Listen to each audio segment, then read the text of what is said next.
আমার সাথে যে মানুষটি দাঁড়িয়ে রয়েছেন তিনি কর্মজীবনে একজন জোকার, অর্থাৎ বিনোদন দেওয়ার একজন মানুষ।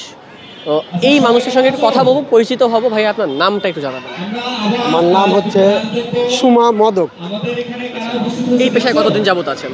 আমাদের এই পেশা 2 যুগ ধরে। এত পেশা থাকতে এই পেশাটাকে কেন বেছে নিলেন?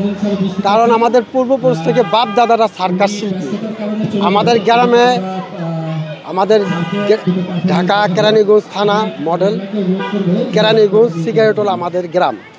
আমাদের বাপ দাদা পূর্বপুরুষ থেকেই জিমন্যাস্টিক ম্যান, অ্যাক্রোব্যাটিক শিল্পী। আমার বাপ দাদাদের সার্কাস পার্টি ছিল। পার্টিগুলি বন্ধ হওয়ার কারণে আমাদের এই শিল্পী যে আমরা খেলোয়াড়, আমরা আজ বেকার হয়ে গেছি। এখন আমরা না অন্য কোনো চাকরি করতে পারি, না আমরা চাকরি নিতে পারি।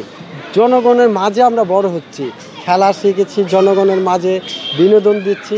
আমাদের pandal the new Sonar Bangla circus, ক্যাবেটেড circus, Asia circus, Olympic circus, এই সমস্ত সার্কাস আমরা সবসময় থাকতাম। এখন আমাদের সার্কাসটি বন্ধ হওয়ার কারণ আমরা বেকার হয়ে গেছি।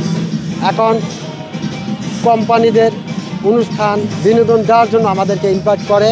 সার্কাসের ঝোকার লাগে, জাগলার লাগে, নরপা লাগে, বাইস্কোপ লাগে, শুটার লাগে, বেলুন জাম্পিং লাগে, অনেক আইটেম আমাদের কাছে আছে।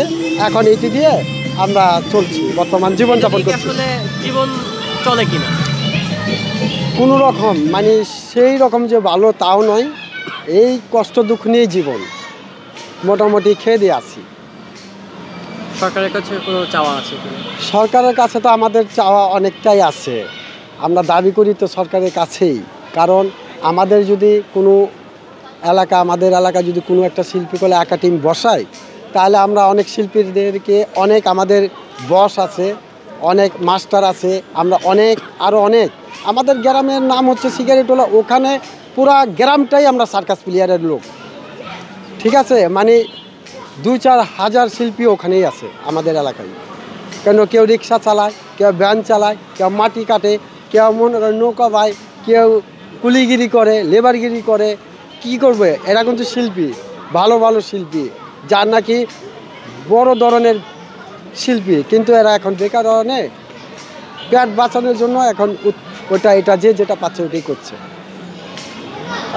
দর্শক, শুনছিলাম একজন সার্কাসের শিল্পী বা যিনি জোকারের চরিত্রে অভিনয় করেন, তার বিনোদনের কথা বা তারা মানুষকে বিনোদন দিচ্ছে, কিন্তু তার বাইরে থেকে তাদের যে কষ্টগুলা, সেই কষ্টগুলা তুলে ধরার চেষ্টা করেছি।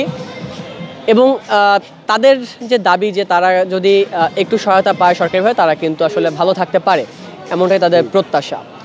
দর্শক, শাহাবুদ্দিন পার্ক থেকে জানাতে চেষ্টা করছিলাম এই সার্কাস শিল্পীদের কষ্টের যে কথাগুলি, সেগুলো।